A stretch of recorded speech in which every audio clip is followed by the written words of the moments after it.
We want to know the biggest questions. We want to talk about the best position group, potential breakout player. What does that schedule look like? Essentially, if you're not into preview magazines, or maybe even if you are, here's the page for USC. Question number one for the Trojans this year is not a mystery at all. It's defense. And how much better can they get defensively? They allowed 40-plus in all three of their losses last year, and they were painful to watch if you're a Trojan fan. They were 94th in points per game allowed. They were over 100th in yards per game allowed. And by the way, as our astute viewers will note, that's with all the turnover luck, guys. They were number one in the country in turnover margin, and still gave up those kind of numbers even when the defense was taking the ball away. There will be a permanent ceiling on a Lincoln Riley team that is lower than a national championship until they play a higher caliber defense than they've played. He knows that. They know that. It's not an overnight fix, and so I'm not claiming it should have been last year. That is a statement that just as easily could have applied to his teams at Oklahoma as will apply to now and in the future at USC. So that's question number one. How much improvement do we see defensively this year? Question number two, speaking of that turnover luck, how much of that can you replicate? There is some skill in taking the ball away. There's a lot more that's just luck in overall 12-game per season turnover margin.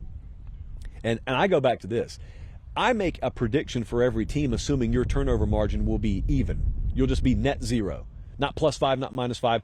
It's never the way the season plays out, but I've never found there to be a ton of skill in predicting turnover margin. And so if USC is just an even turnover team this year instead of top 5, much less number 1 in the country, what does that do to the win-loss column? I think I know what it would have done last year, but what will it do this year? Question number 3. This is going to be pretty evergreen for Lincoln Riley teams.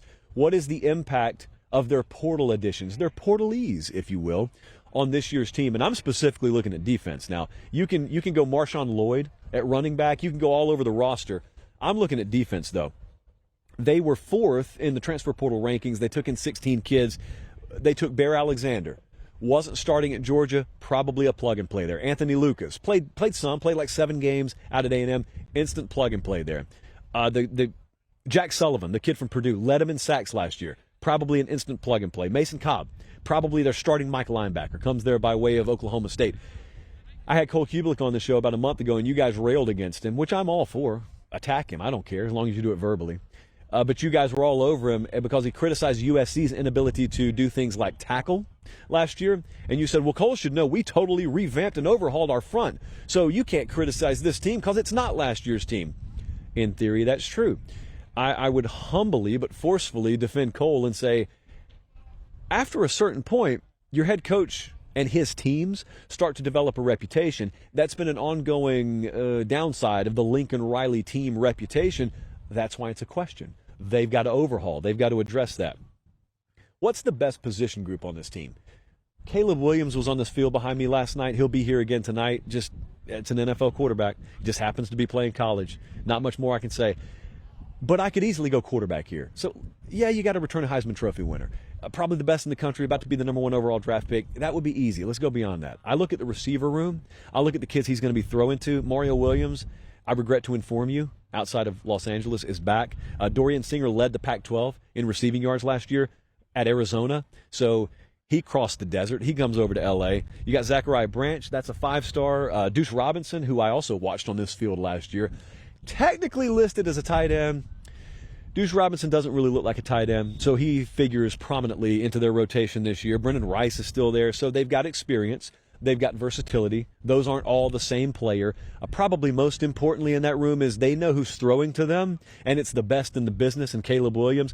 That position group is the envy of 99.9% of college football. I could have gone with one of those receivers as the breakout player, but I want to go right back to that defensive line. I want to go to Anthony Lucas. We kind of deliberated over this a little bit. Anthony Lucas was one of many 4- and 5-star players in that loaded Texas A&M 2022 signing class that set the record as the highest-rated class ever. He is also one of a pretty sizable number of kids that aren't there 1 year later. He is at USC. Former 5-star defensive lineman, played in 7 games last year. Much like Bear Alexander, he's a guy that didn't rack up a ton of statistics last year as a true freshman. He's going to play, and play immediately. They can't afford not to play him there. Not that they're looking for a reason to or anything. So I think he stands a really, really good shot at being a breakout player there. A number of those defenders, though, that I just listed stand that shot. But here's what I want to talk to you about. The USC schedule. It's backloaded. And so I would imagine the season will go like this. Either USC is a legitimate national championship contender, in which case they get hyped up and it's all legit, or USC maybe is not quite at that level, but they still get hyped up because their schedule is backloaded. Either way, it's fun. But they play 5 teams with over-under preseason win totals of 8 or more in their final 6 games. So pretty much everyone on the back half of their schedule is legit. And here's the other thing I don't like for them. Their bye is in week 4. It's one of the earliest byes that you see out there. And so all of the meat on their schedule is after that bye week. That bye week's nice to have about week 7, week 8, week 9. They got it in week 4. The other thing I was trying to do is I was trying to see, okay, how many games are they going to be favored in? It's tough to figure out because so many of these games are going to be nip and tuck. I'll give you 2 examples. Right now, if you look at the advanced odds market, they're a 1-point underdog at Notre Dame. They're a 2-point underdog at Oregon. Those lines could shift before halftime of week 1.